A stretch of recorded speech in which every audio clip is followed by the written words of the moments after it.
So hello guys, welcome back to my channel pregnancy tips with Srishti में आपका स्वागत है। तो अगर अभी तक आप लोगों ने मेरे चैनल को सब्सक्राइब नहीं किया है तो कर ले। मैं आपको निराश बिल्कुल भी नहीं करूँगी, क्योंकि मेरे चैनल पे बहुत सारे ऐसे वीडियोस हैं जिनका व्यूज़ तो बहुत लोगों ने देखा है, बहुत अच्छा है व्यूज़, पर लोगों ने सब्सक्राइब नहीं किया है। तो अगर आप भी ये गलती कर रही हैं तो ये गलती को सुधारें और मेरे चैनल को सब्सक्राइब ज़रूर करें अगर आपको मेरा चैनल में यूज़फुल वीडियोज़ थोड़े भी लग रहे हैं।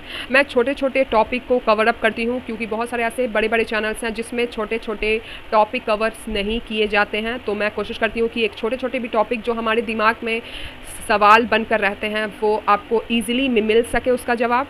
तो आज का टॉपिक है कि लेबर पेन का क्या सिम्टम्स है, कब आपको घर पे बैठना है और कब आपको तुरंत डॉक्टर के पास जाने का सलाह देना है। तो सबसे पहला चीज़ है कि अगर आपको लेबर पेन, पेट में दर्द हो रहा है, तो ये एक नॉर्मल सा चीज़ है। आपको प्रेगनेंसी में लास्ट के मोमेंट में पेट में दर्द तो होना नॉर्मल सा बात है। पर अगर आपका पेट का दर्द जो है वो कमर से लेकर के थाइस तक आ जा रहा है तो ये है आपका लेबर पेन। तो आपको इस कंडीशन में घर पे बिल्कुल भी नहीं बैठना चाहिए, आपको तुरंत अपने डॉक्टर से मिलना चाहिए। जो एक ट्रू लेबर पेन होता है वो होता है कमर से लेकर के वो आगे के हिस्से में आएगा, पेट के निचले हिस्से में आएगा और वो फिर वहाँ से चला जाएगा आपके जांघ में, यानी कि आपके थाई में। जो एक कॉमन जो है लैंग्वेज है मैं वो भी यूज़ कर ले रही हूँ, क्योंकि बहुत लोगों को परेशानी हो सकती है मेरे वीडियोज़ में। तो जो ट्रू लेबर पेन होता है वो कमर से लेकर के पेट के निचले हिस्से से लेकर के थाई तक आता है और ये जो पेन है वो इंटेंस होता चला जाता है, ये रुकता नहीं है। 10 मिनट में अगर आपको 2 बार पेन आए जा रहा है तो आप समझ लें कि ये आपका लेबर पेन है। और अगर ये आ करके चला गया है और आपका फिर ये दोबारा नहीं आ रहा है तो ये एक लेबर पेन नहीं है। पर हाँ, आपको एक बार डॉक्टर से ज़रूर मिल लेनी चाहिए। और दूसरा चीज़ ये है कि अगर आपको वेजिनल डिस्चार्ज अगर आ रहा है तो अगर वो है म्यूकस के जैसा है तो वो एक प्रकार का आपके लिए इन्फेक्शन का चीज़ है कि वो वैगिनल इन्फेक्शन हो सकता है।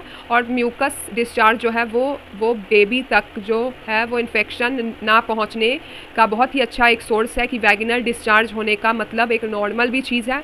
पर वही एक वैगिनल डिस्चार्ज अगर पानी जैसा हो रहा है, बिल्कुल यूरिन जैसा हो रहा है, तो आप समझ लें कि ये आपका एमनियोटिक फ्लूइड है जो कि ही रप्चर हो चुका है। तो उस कंडीशन में क्या होता है कि आपका जो बच्चे का जो आसपास का जो पानी है वो निकल जाने से बच्चे को इन्फेक्शन होने का खतरा बढ़ जाता है। तो इस कंडीशन में आपको डॉक्टर के पास तुरंत जाना चाहिए, क्योंकि अगर बेबी को थोड़ा भी इन्फेक्शन हो जाएगा तो फिर बेबी को बहुत ज़्यादा खतरा है, बच्चे का जान के लिए भी बहुत ज़्यादा खतरा है। तो ये आपको गलती बिल्कुल भी नहीं करना है। अगर आपको पानी जैसा डिस्चार्ज आए जा रहा है तो आपको तुरंत भर्ती होना है, तुरंत आपको एडमिट होना है।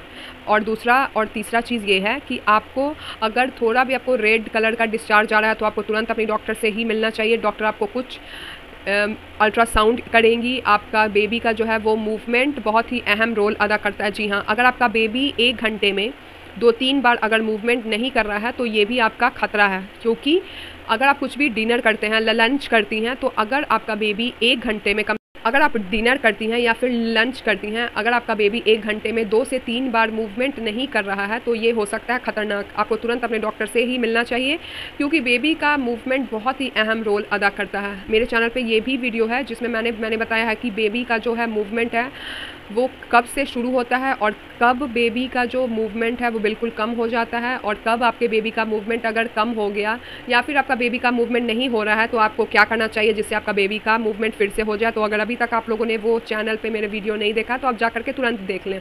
और जो चौथी चीज़ है कि अगर आपका बेबी का जो मूवमेंट है वो अच्छे से 2 से 3 बार 1 घंटे में नहीं हो रहा है तो आपको तुरंत अपने डॉक्टर से ही मिलना चाहिए। तो आशा करती हूँ कि ये वीडियो आपके लिए बहुत ही यूज़फुल है और ट्रू लेबर पेन किसे कहते हैं ये आपको पता है।